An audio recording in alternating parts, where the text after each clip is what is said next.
సరిదిద్దగలిగితే ఆ వ్యక్తి ప్రాణాన్ని మనం కాపాడగలుగుతాం. రైట్. ఓకే నెహ్రూ గారు. ఎస్, మరిన్ని విషయాల గురించి చర్చించే ముందు ఒకసారి కోటేశ్వరరావు గారితో మాట్లాడదాం. కోటేశ్వరరావు గారు, గుడ్ ఈవినింగ్ అండి. Good evening. ఇది డెఫినెట్గా సభ్య సమాజం తలదించుకోవాల్సినటువంటి ఒక సంఘటన జరిగింది. ఎందుకంటే కన్న తల్లిని చంపుతుంటే కాపలా ఉండడమో లేకపోతే అక్కడే ఉండి చూడడమో, ఈ మొత్తం హత్యకు ఆ అమ్మాయే ప్లాన్ చేయడమో, ఏదో అక్కడ జరిగినటువంటి కేసు ఇంకా పూర్తిగా వాళ్ళని విచారిస్తేనే తెలుస్తుంది. కానీ ఒకటి మాత్రం క్లియర్గా అర్థమైంది, ఆ 16 ఏళ్ళ అమ్మాయి, 19 ఏళ్ళ బాలుడు, ఆ బాలుడి తమ్ముడు, ముగ్గురు కలిసి చేసినటువంటి ఒక హత్య. మళ్ళీ ఎవరిని? ఆ సొంత ఆ అమ్మాయి ఎవరైతే ఉందో కన్న తల్లినే. అంటే ఏంటి, ఎందుకు జరిగింది ఇలాంటి ఒక దారుణమైనటువంటి డెసిషన్కి రావడానికి కారణం ఏంటి?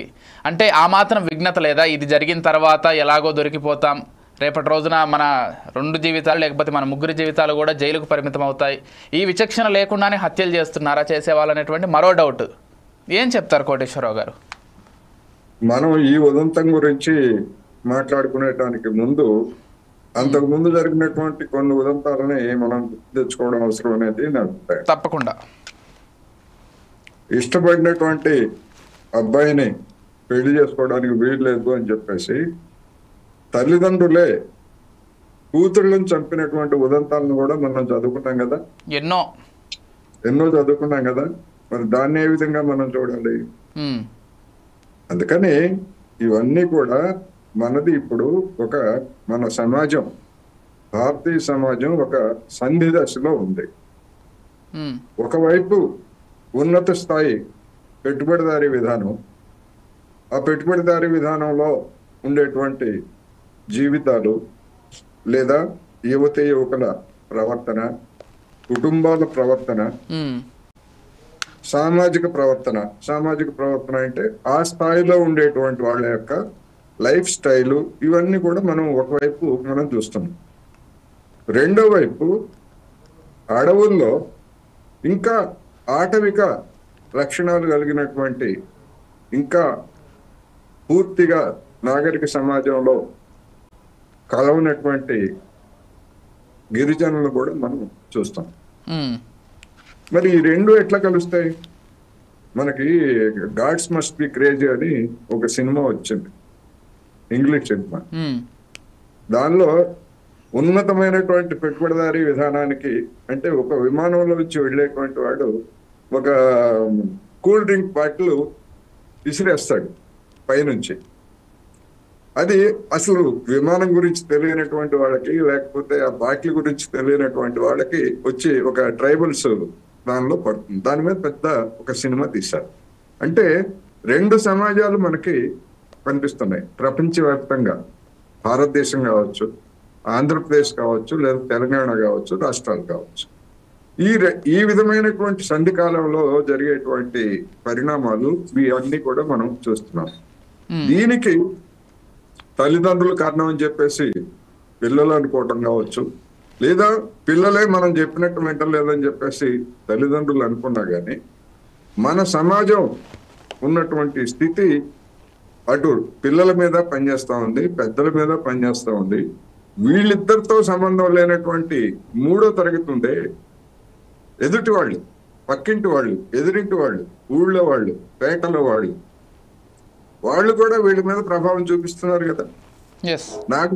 నాకు తెలిసినటువంటి ఒక ఉదంతంలో ఒక అమ్మాయి వేరే కులపు అబ్బాయిని పెళ్లి చేసుకుంటే, ఒక అమ్మాయి తల్లి ఇదే మేమైతేనా, మా ఇంట్లో ఇట్లా జరుగుతుందా, మా అమ్మాయి ఇలా చేస్తుందా అని చెప్పేసి ఒక ఊళ్ళో పెద్ద ఎత్తున హడావుడి చేశాం.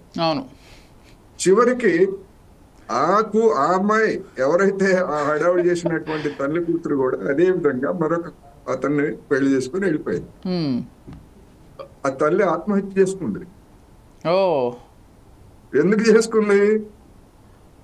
దాని గురించి బయట చుట్టుపక్కల వాళ్ళతోటి ఆమె చేసినటువంటి మాటలు, లేకపోతే హడావుడి, మరి ఆమెను సూటిపోటుగా పొడిచేటువంటి పరిస్థితి వాళ్ళ ఉంది కదా. నువ్వేమో నేను వేరే వాళ్ళ అమ్మాయిలు అప్పుడేమో నువ్వు ఇట్లా అన్నావు, నీ కూతురు ఏం చేసింది, పెద్ద నువ్వేం పెంచావులే అని చెప్పేసి అంటే తట్టుకోగలిగినటువంటి స్థితిలో సమాజం ఉందా? అందుకని ఒక సంధి యుగం అనేటువంటిది ఒకటి. రెండవది, మన కుటుంబాల్లో ఏ కుటుంబం అయినా సరే ఎందుకు అనేటువంటి ప్రశ్నని ఎవరైనా పిల్లలు వేస్తే అది ఒక పెద్ద నేరంగా చూసి ఎందుకు అనేటువంటి ప్రశ్నని చంపేశారంటే ఇవాళ ఒకరోజు చంపేశారని కాదు, తరతరాలుగా ఎందుకు అనేటువంటి ప్రశ్నించకూడదు. నోరు మూసుకో, మన వాళ్ళు తరతరాల నుంచి ఎట్లా వస్తూ ఉంది, మన కులం, మన లాజిక్లెస్, మన దేవుడు, ఇవన్నీ తరతరాలు వస్తున్నాయి. నువ్వు ఇవాళ వచ్చి ఎందుకని ప్రశ్నిస్తున్నావు, నీకేం తెలుసు అని. అంతే. ఈ విధమైనటువంటిది ఉన్నప్పుడు, ఈ విధమైనటువంటి సమాజం ఉన్నప్పుడు, రెండో వైపు ఒక విశృంఖలమైనటువంటి జీవితం గడుపుతాన్ని. ఇప్పుడు డాలర్ డ్రీమ్స్ అనేటువంటి సినిమా చూసాం కదా, ఎందుకని అమెరికాలో డాలర్లు సంపాదించాలనేటువంటి యావ ఎందుకని పడింది? అటువంటి యావ మనకు మధ్య తరగతి లేదా ఉన్నత మధ్య తరగతి చివరికి పేదవాళ్ళు కూడా ఎక్కింది కదా. అవును. అటువంటి పరిస్థితి ఏ యువతి యువకుడికైనా కానీ ప్రేమ పేరుతోనో ఇష్టం పేరుతోనో తన సరదాలను తీర్చుకోవాలనేటువంటి వాంఛలు, అది సినిమాల ద్వారా, సినిమాలు చూసి కావచ్చు, టీవీ సీరియల్స్ చూసి కావచ్చు, సాహిత్యం కావచ్చు, సోషల్ మీడియా కావచ్చు, మరి వీటన్నిటి ప్రభావం లేకుండా ఉందా? ఉంది. ఇవన్నీ ఎందుకు చెప్తున్నానంటే, నేను ఈ విధమైనటువంటి ప్రోస్ అండ్ కాన్స్, లేదా మన మిత్రుడు చెప్పినట్టు మానసికమైనటువంటి ఇవన్నీ కూడా ఎందుకు వస్తాయి ఏమిటి అనేటువంటి విషయాల్ని హై స్కూల్ దగ్గర నుంచి కాలేజీ వరకు ఎక్కడన్నా ఏ తరగతిలోనైనా కానీ అబ్బాయిలకి అమ్మాయిలకి ఇదిగో ఈ వయసులో ఇటువంటి మార్పులు వస్తాయి, చేర్పులు వస్తాయి, ఇటువంటి భావనలు వస్తాయి, ఇటువంటి భావనలు కలుగుతాయి, ఇటువంటి సందర్భాల్లో ఏం చేయాలి ఏమిటని మనసు విప్పి ఫ్రీగా చెప్పినటువంటి పాఠాలు చెప్పినటువంటి పరిస్థితి మన దేశంలో ఉందా? లేనప్పుడు ఎవరు నేర్పారు వాళ్ళకి? ఎగ్జాక్ట్లీ. వాళ్ళు ఎవరు నేర్పాలి వాళ్ళకి? స్కూల్లో నేర్పకపోతే తల్లిదండ్రుల నోరు విప్పడానికి వీళ్ళు. అసలు అంతెందుకు కోటేశ్వరరావు గారు, ఈ రోజు కూడా సెక్స్ ఎడ్యుకేషన్ అనే విషయాన్ని, ఆ లెసన్ ని, ఆ టాపిక్ ని, రీప్రొడక్షన్ ని స్కిప్ చేసేటువంటి టీచర్లు ఎంతో మంది ఉన్నారు. అది అవసరం లేదు లేండి అని చెప్పేస్తారు. దానికి సెక్స్ ఎడ్యుకేషన్ అని పేరు పెట్టద్దు అసలు. మీరు సెక్స్ ఎడ్యుకేషన్ అని పేరు పెడితే అదేదో భూత్ అనుకుంటారు జనం కొంతమంది. ఆ జోలికి వెళ్ళొద్దు. సంబంధాలు, మానవ సంబంధాలు ఎట్లా ఉంటాయి, లేదా ప్రేమలో ఎలా పుడతాయి, ఇప్పుడు లైలా మజ్ను, లేకపోతే పార్వతి దేవదాసు, ఇట్లాంటి వాటికి సంబంధించి వాటిని సశాస్త్రీయంగా వివరించవచ్చు కదా. వాళ్ళు ఎందుకని ఆ విధంగా జరిగింది, ఈ విధంగా ఎందుకు జరిగింది, అందుకని వయసుతో వచ్చేటువంటి మార్పులు ఇట్లా ఉంటాయి, భావాలు ఇట్లా ఉంటాయి, ఈ విధంగా మనం చూసుకోవాలి, మంచి చెడు అది కదా చెప్పాల్సింది. అందుకని అటువంటి వాతావరణం కాలేజీలో లేదు, ఇంటి దగ్గర లేదు, సమాజంలో లేదు. మొత్తం సినిమాలన్నీ కూడా చూస్తే సరదా కోసం ఏమైనా చేయొచ్చు, అబ్బాయిలు కానీ అమ్మాయిలు కానీ ఏమైనా చేయొచ్చు అనేటువంటి వాతావరణం వచ్చిన తర్వాత ఎవరైనా బలహీనత అనేటువంటిది త్వరగా అంటుకుంటుంది ఎవరికైనా. అంతే కదా. మంచి లక్షణం త్వరగా అంటుకోదు, బలహీనత త్వరగా అంటుకుంటుంది. అందుకని మరి దీనికి ఈ త్వరగా అంటుకునేటువంటి బలహీనతకు కారణం ఎవరు అంటే నేనేమంటానంటే సమాజమే కారణం. సమాజంలో టీచర్ కావచ్చు, విద్యా వ్యవస్థ కావచ్చు, పాలకులు కావచ్చు, విలువలు మారిపోతున్నటువంటి విలువలు కావచ్చు. ఇంతకుముందు ఏంటి, డబ్బు సంపాదించడం, అక్రమంగా డబ్బు సంపాదించడం తప్పు అనేటువంటిది ఉంటే ఇప్పుడు ఏమంటున్నారు, అక్రమ సక్రమ కాదయ్యా, నువ్వెంత సంపాదించావు, ఎట్లా సంపాదించావో లేదా, ఇదే గీట్రాయి, ఇదే కదా చెప్తాను. మరి విలువలు ఎందుకు మారిపోతున్నాయి, ఎవరు మారుస్తున్నారు ఇటువంటివి? అందుకని ఏదైనా కానీ యువతి యువకుల మధ్య ఉండేటువంటి సంబంధాలు కానీ, నేను హై స్కూల్లో చదువుకునేటువంటి రోజుల్లో మా క్లాసులో 60 మంది అబ్బాయిలు ఉంటే 4 అమ్మాయిలు ఉండేవాళ్ళు. ఇవాళ అట్లా ఉందా? 50-50 వచ్చారు కదా. అవును, మొత్తం వచ్చారు కదా.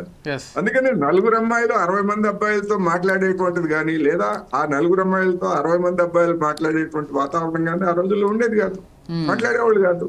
మరి ఇవాళ అట్లా ఉంటున్నారా? క్లాసుల్లో లేదు కదా. అవును. అందుకని ఇంటిమసీ అనేటువంటి పెరుగుతున్న తర్వాత వాళ్ళ మధ్య సంబంధాలు పెరుగుతున్న తర్వాత ఇలాంటి పరిణామాలన్నీ కూడా జరుగుతున్నాయి. మరి వీళ్ళకి మంచి చెడ్లు ఎవరు చెప్పాలి, ఇది సమస్య. అందుకని మానసిక శాస్త్రవేత్తలు కావచ్చు, లేకపోతే ఈ కౌన్సిలింగ్ ఇచ్చేటువంటి వాళ్ళు ఎంతమంది ఉన్నా కానీ సమాజంలో వస్తున్నటువంటి వాటన్నిటిని పరిగణనలోకి తీసుకొని ఒక సమగ్రమైనటువంటి దృక్పథంతో చెప్పకపోయేట్లయితే ఇలాంటివన్నీ కూడా జరుగుతాయి అనేది మనకి స్పష్టంగా కనిపిస్తూ ఉంటాయి. రైట్. ఇవన్నీ